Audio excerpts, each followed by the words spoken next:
Good morning, friends. Today we are going to start with the aromaticity of heterocyclic compounds. Before going to start the aromaticity, what is the meaning of aromaticity? What is the meaning of aromaticity? A number of aromatic compounds present in the nature as well as synthesized by the human being. असे बरेच compound आहे की जे निसर्गाने बनवलेले आहे हेटेरोसायक्लिक आणि मानवानं पण सिंथेसाइज केलेले आहे. आणि बरेच असे कंपाऊंड आहे की त्यांना एक वेगळा सुगंध असतो म्हणजे fragrance. The compound which possesses a fragrance is called as aromatic, simply the aromatic.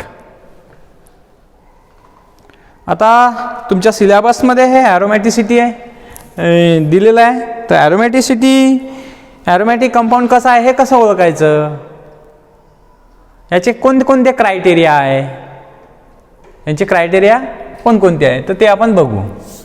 आता एरोमॅटिसिटी of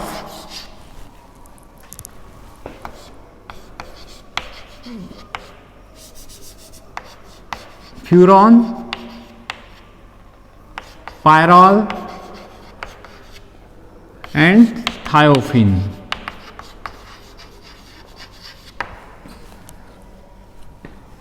Furan, pyrrole, thiophene and pyridine also. आता याच्यामध्ये बघा तुम्ही एखादा कंपाऊंड एरोमॅटिक आहे हे आपण कधी म्हणतो, जर एखादा compound 4n+2 pi electron, that is the rule is called as Huckel's rule. Huckel's rule of aromaticity. जर एखाद्या कंपाऊंड मध्ये 4n+2 pi इलेक्ट्रॉन असन तर त्या कंपाऊंडला आपण एरोमॅटिक म्हणतो. आता त्याच्यामध्ये इलेक्ट्रॉन कसे राहील, ज्याच्यामध्ये 2, 6, 10, 14, 18, 22 पाय इलेक्ट्रॉन जर असन एखाद्या कंपाऊंडमध्ये 2, 6, 10, 14, 18, 22 पाय इलेक्ट्रॉन असन तर आपण म्हणू शकतो की तो हा रूल फॉलो करतो 4n+2 पाय इलेक्ट्रॉनचा. Okay, that rule is called as Huckel's rule of aromaticity. जर एखादा कंपाऊंड मध्ये 4n पाय इलेक्ट्रॉनच असन, एखाद्या कंपाऊंड मध्ये 4n पाय इलेक्ट्रॉनच असन की ज्याचे इलेक्ट्रॉन कसे राहील 4, 8, 12, 14, 16, 20 पाय इलेक्ट्रॉन जर असन एखाद्या कंपाऊंड मध्ये तर त्या कंपाऊंडला आपण म्हणतो, हे कंपाऊंड जे हकेल्स रूल जो फॉलो करतो 4n+2 पाय इलेक्ट्रॉन याला एरोमॅटिक म्हणतो आपण. जर एखादा कंपाऊंड 4n पाय इलेक्ट्रॉन रूल फॉलो करत असन, हा पण हकेल्स रूल आहे ज्याच्यामध्ये इलेक्ट्रॉन 4, 8, 12, 14, 16, 20 नंतर 24 असे इलेक्ट्रॉन असन तर त्याला आपण म्हणतो anti aromatic. Anti aromatic compound. आता आपण एकेकाचं स्ट्रक्चर बघू, furan, pyrrole and thiophene. Okay, त्याचा रेझोनेटिंग स्ट्रक्चर. आता hybrid resonance hybrid means it is the combination of all resonating structures.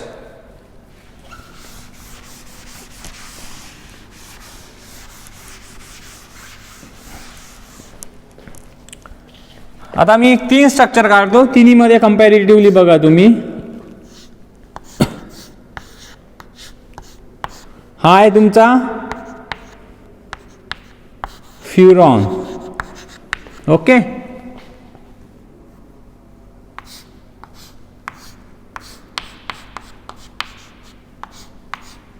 हा आहे तुमचा पायरॉल.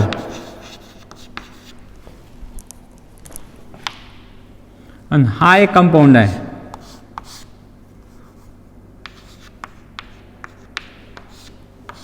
थायोफिन. आता हे 3 5 member heterocyclic compound आहे containing a different heteroatom, that is furan contains oxygen as a heteroatom, pyrrole contains nitrogen as a heteroatom, thiopene contains sulfur as a heteroatom.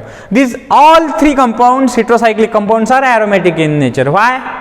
आता बघा, ज्या compound मध्ये 6 पाय इलेक्ट्रॉन असन, म्हणजे तो 4n + 2 पाय electron rule follow करत असन, आपण बघितलं होतं त्याच्यात 2 6 10 14 असे इलेक्ट्रॉन असन तर तो ॲरोमॅटिक म्हणतो. आता इथं बघा, there is a delocalization of a 6 pi electron. हे बघा, हे 2 पाय बॉन्डचे 2 इलेक्ट्रॉन, या पाय बॉन्डचे 2 आणि ही लोन पेअर ऑक्सिजनवरची, म्हणजे किती इलेक्ट्रॉनचं डिलोकलायझेशन झालेलं आहे या रिंगमध्ये बघा. हे याच्यासोबत याच्या loan pair is in conjugation with दिस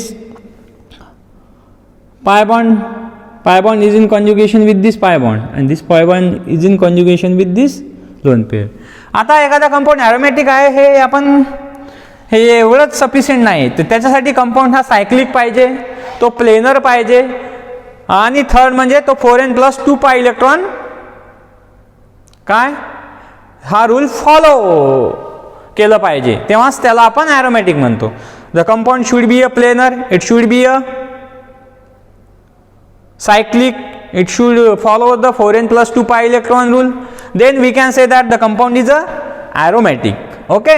आता फ्युरॉन मध्ये बघा, सायक्लिक पण आहे, प्लेनर पण आहे, आणि there is a delocalization of a 6 pi electron, therefore the furan is the aromatic. हे बघा, हे 2 आणि 2 प्लस हे 2 4 प्लस 2 हे 6, याच्यामध्ये 6 पाय इलेक्ट्रॉनचं डिलोकलायझेशन आहे, हे 2 पाय बॉन्डचे 2 आणि या पाय बॉन्डचे 2 6.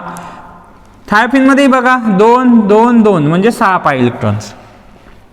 आता हे कंटिन्युअसली डिलोकलायझेशनमध्ये जाते, कसं हे असं जाते ते हा असा. आता प्रत्येकाचं वेगवेगळं रेझोनेटिंग स्ट्रक्चर आहे. ओके. आता एखाद्या कंपाऊंडचं रेझोनेटिंग स्ट्रक्चर जर मोर स्टेबल असेल, एखाद्या कंपाऊंडचं रेझोनेटिंग स्ट्रक्चर, तर त्याची ॲरोमॅटिसिटी जी आहे, स्टॅबिलिटी, जो मोर स्टेबल असेल रेझोनेटिंग स्ट्रक्चर, तर तो मोर स्टेबल कंपाऊंड असतो.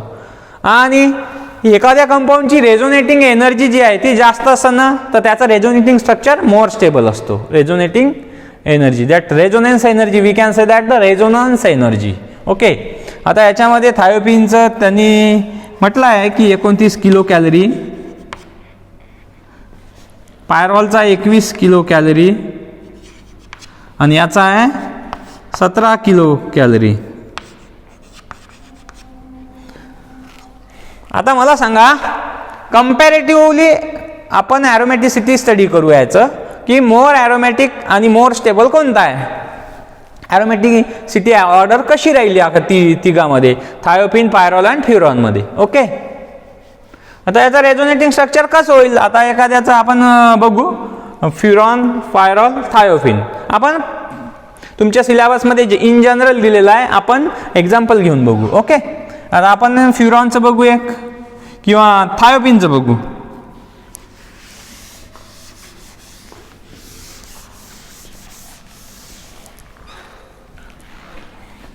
फ्युरॉनचंच बघू ना.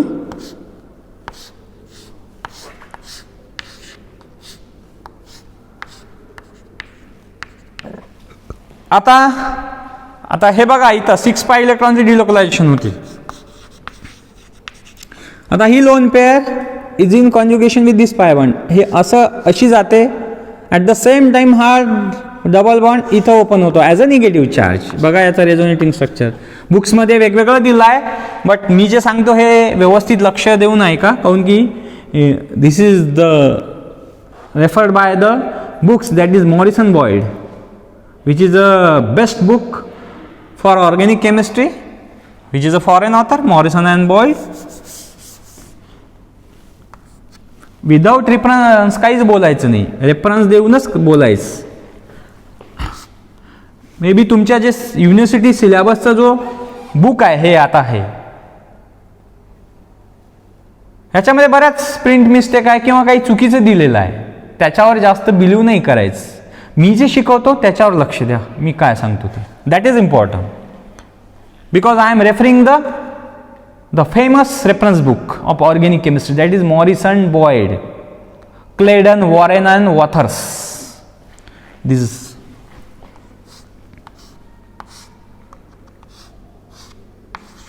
आता बघा, हा इथं गेल्यावर ऑक्सिजनवर पॉझिटिव्ह चार्ज येतो, बरोबर आहे.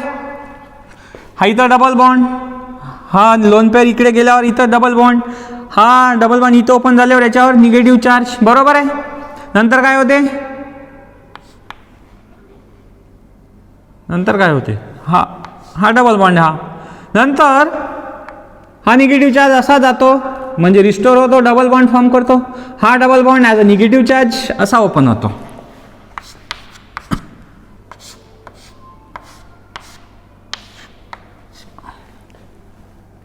पॉझिटिव्ह चार्ज,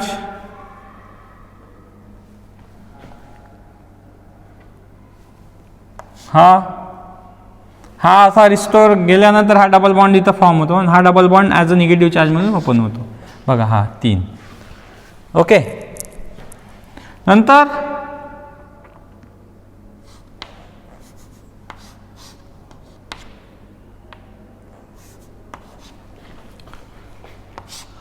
हा निगेटिव्ह चार्ज बघा,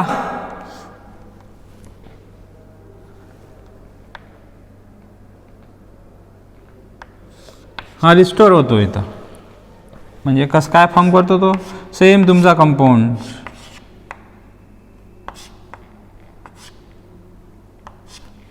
अशा प्रकारे हे रेझोनेटिंग स्ट्रक्चर फॉर्म करतात, दॅट इज कॉल्ड ॲज फ्युरॉन. आणि याचा एक रेझोनन्स हायब्रिड बनतो, जो की कसा लिहू शकाल तुम्ही रेझोनन्स हायब्रिड, असं. आता इथं बघा किती पाय इलेक्ट्रॉनचे डिलोकलायझेशन होत आहे, there is a delocalization of 6 pi electron, म्हणजे कंटिन्युअसली रिंगमध्ये डिलोकलाइज होत आहे. हा 2, हा 2 आणि हा 2 म्हणजे 6. हे बघा, हा लोन पेअर इकडे गेल्यावर हा bond as a negative charge open होतो, पॉझिटिव्ह चार्ज येतो ऑक्सिजनवर. नंतर हा निगेटिव्ह चार्ज इथं रिस्टोर होतो, डबल बॉन्ड फॉर्म करतो बघा, आणि हा double bond as a negative charge इथं ओपन होतो बघा, आणि हा अजून रिस्टोर होतो जसेच्या तसं, आणि तुमचा फ्युरॉन मिळतो, आणि याचा रेझोनन्स हायब्रिड मिळतो आपल्याला.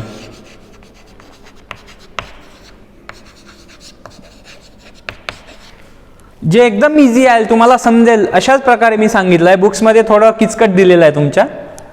त्याच्यानंतर पायरॉलचं पण same resonance structure.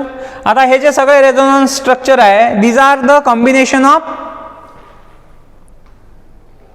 Resonance hybrid is the combination of all these resonance structure, first, second, third and fourth. Okay, therefore it is called as resonance hybrid. Okay, तर अशा प्रकारचं रेझोनन्स स्ट्रक्चर हे तुम्हाला पायरॉलचं काढता येईल, थायोपिनचं काढता येईल. आता आपण कंपॅरेटिव्हली स्टडी करू पायरॉल, फ्युरॉन अँड थायोपिन मधलं.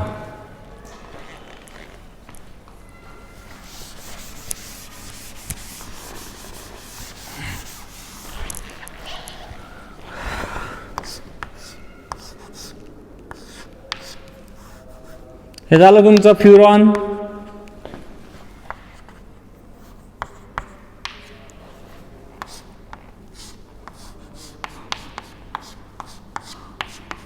Pyrrole, फ्युरॉन,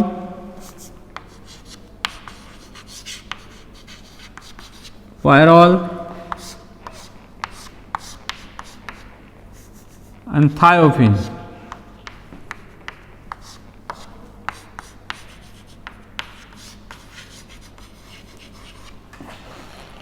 फ्युरॉन, pyrrole, thiophene. आता याच्यामध्ये कंपॅरेटिव्ह बघा, ऑक्सिजन, नायट्रोजन अँड सल्फर. याच्यामध्ये जी इलेक्ट्रोनिगेटिव्हिटी डिफरन्स आहे, हा प्रत्येकाचा वेगवेगळं इलेक्ट्रोनिगेटिव्हिटी आहे. ऑक्सिजनची सर्वात जास्त, त्याच्यानंतर नायट्रोजनची, त्याच्यानंतर सल्फरची. आता ऑक्सिजनची इलेक्ट्रोनिगेटिव्हिटी किती आहे? 3.5 is more than the electronegativity of nitrogen, that is 3, more than the electronegativity of sulfur, that is 2.5. This is the electronegativity order.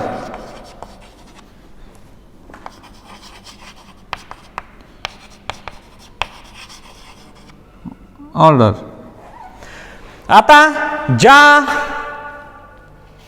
Hetero ॲटमची electronegativity ही सर्वात जास्त आहे, आता ऑक्सिजनची सर्वात जास्त आहे, तो इझिली हे पेअर ऑफ इलेक्ट्रॉन रिंगमध्ये डिलोकलाइज होण्यासाठी देणार नाही, म्हणजे त्याचे जे रेझोनेटिंग स्ट्रक्चर आहे ते लेस स्टेबल राहील ॲज कम्पेअर्ड टू नायट्रोजन. बघा फ्युरॉनपेक्षा याची इलेक्ट्रोनेगेटिव्हिटी कमी आहे थोडी, तर तो थोडं इझिली देईल, म्हणजे रिंगमध्ये डिलोकलायझेशन चांगलं होईल, म्हणजे त्याचे रेझोनेटिंग स्ट्रक्चर थोडं फ्युरॉनपेक्षा स्टेबल राहील.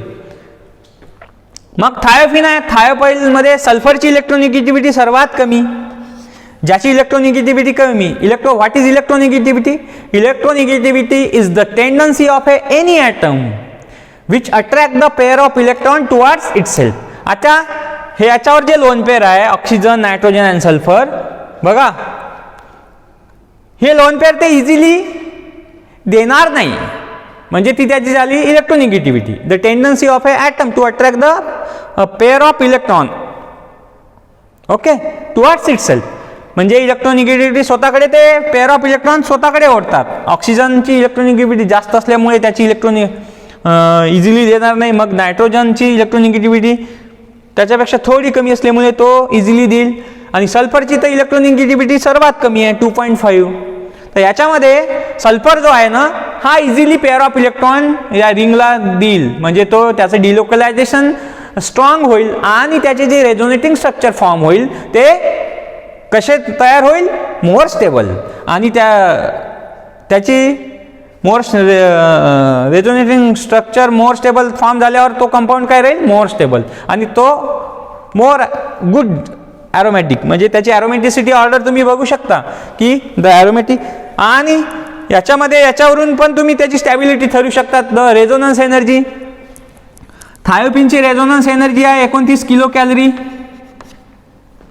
पायरॉलची आहे 21 किलो कॅलरी, आणि फ्युरॉनची आहे 17 किलो कॅलरी. हे सगळं माझ्या मनानं नाही सांगत आहे, हे रेझोनन्स एनर्जी हे रेफरन्स बुकमध्ये दिलेलं आहे ते मी सांगतोय, आणि this is the standard resonance energy. आता what is resonance energy? Resonance energy म्हणजे ते रेझोनन्स जेव्हा होते ना पेअर ऑफ इलेक्ट्रॉनच्या या रिंगमध्ये जे रेझोनन्स, दी एनर्जी रेझोनन्स होण्यासाठी जी एनर्जी लागते रेझोनन्स व्हायला त्याला आपण रेझोनेटिंग एनर्जी म्हणतो किंवा रेझोनन्स एनर्जी. आता याची रेझोनेटिंग एनर्जी जास्त काय, काऊन की सल्फरची इलेक्ट्रोनेगेटिव्हिटी कमी आहे, म्हणजे त्याचे रेझोनेटिंग स्ट्रक्चर जे आहे हे स्टेबल आहे. जर एखाद्या कंपाऊंडचं रेझोनेटिंग स्ट्रक्चर मोर स्टेबल असेल तर त्याची रेझोनन्स एनर्जी ही जास्त असते, म्हणजे तो तेवढा स्ट्रॉंगली रेझोनन्समध्ये जातो. आता ही लोन पेअर ऑफ इलेक्ट्रॉन या रिंगसोबत स्ट्रॉंगली रेझोनन्समध्ये जाते, म्हणजे त्याची रेझोनन्स एनर्जी जास्त आहे. बरोबर आहे. पायरॉलची बघा 21 आहे, कमी आहे थोडी.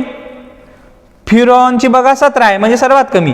ज्या एखाद्या कंपाऊंडची रेझोनन्स एनर्जी जास्त तो मोर, त्याचं रेझोनेटिंग स्ट्रक्चर मोर स्टेबल आणि तो कंपाऊंड मोर स्टेबल. बघा इथं 29 मोस्ट जास्त आहे रेझोनन्स एनर्जी, तर हा मोर रेझोनन्स एनर्जी आहे, तर याचं रेझोनेटिंग स्ट्रक्चर स्टेबल आहे. याची थोडी कमी आहे तर याचं रेझोनेटिंग स्ट्रक्चर याच्यापेक्षा कम्पेअरमध्ये लेस स्टेबल आहे.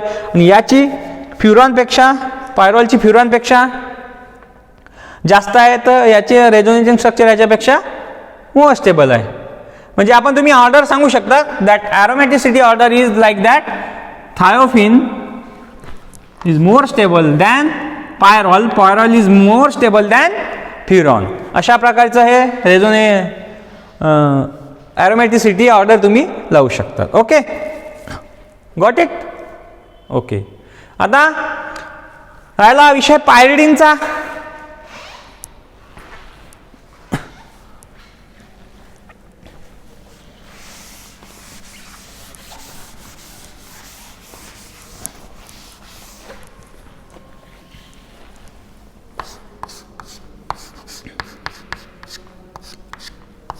हा झाला पायरिडिन तुमचा, बरोबर आहे.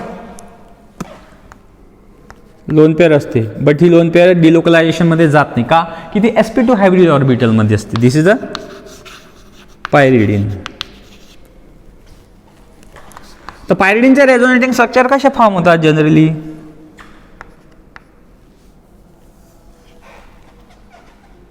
बरोबर आहे. इकडे गेल्यावर हा असा जातो, हे बघा, हा असा, हा असा, हा असा, म्हणजे अशा प्रकारे असे रेझोनेटिंग स्ट्रक्चर फॉर्म होतात पायरिडिनचे.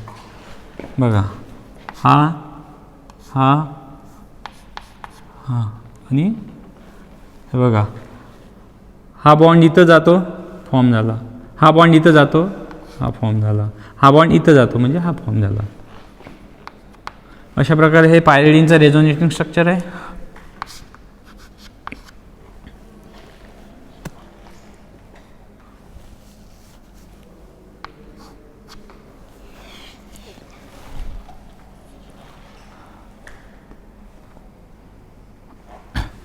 हा असा जातो, हा याच्यावर निगेटिव्ह चार्ज म्हणून ओपन होतो. सांगतो मी तुम्हाला एक एक एक एक एक्सप्लेन करून. तर positive charge, double bond, negative charge, हा बघा,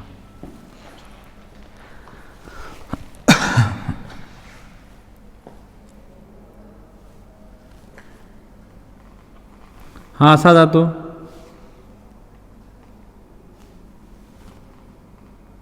निगेटिव्ह, हा असा जातो, पॉझिटिव्ह चार्ज इथे येतो.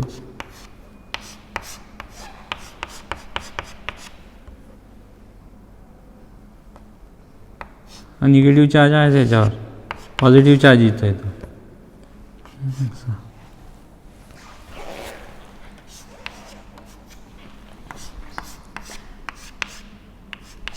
सांगतो मी कसं कसं होते ते.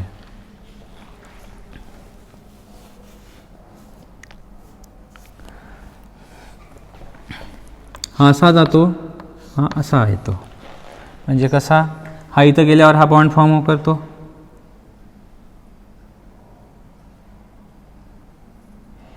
हा बॉन्ड फॉर्म करतो, हा असा फॉर्म करतो, म्हणजे हा पॉझिटिव्ह चार्ज गायब होतो, हा इथं पॉझिटिव्ह चार्ज येतो आणि हा तुमचा निगेटिव्ह.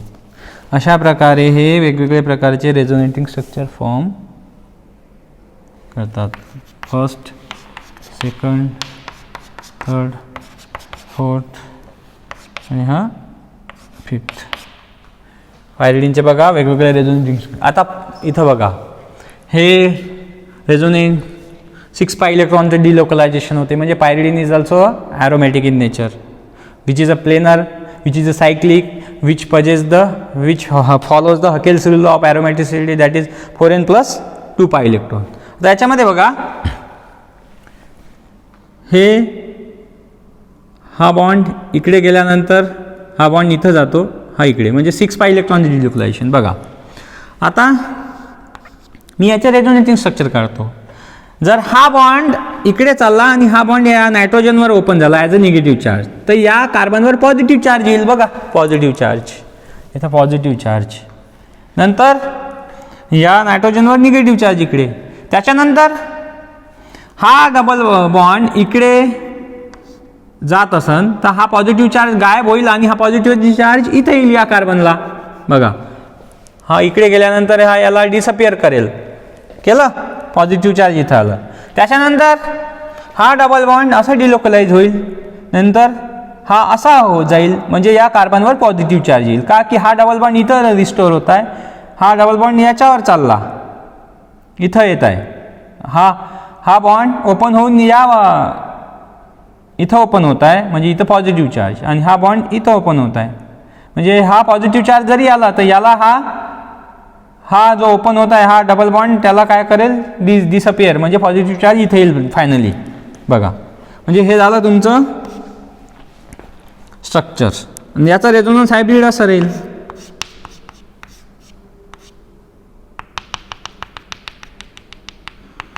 अशा प्रकारे पायरिडिन is also 6 membered heterocyclic compound which shows the delocalization of a 6 pi electron. Okay. आता pyridine also acts as a base. Why it is acts as a base? Pyridine more basic than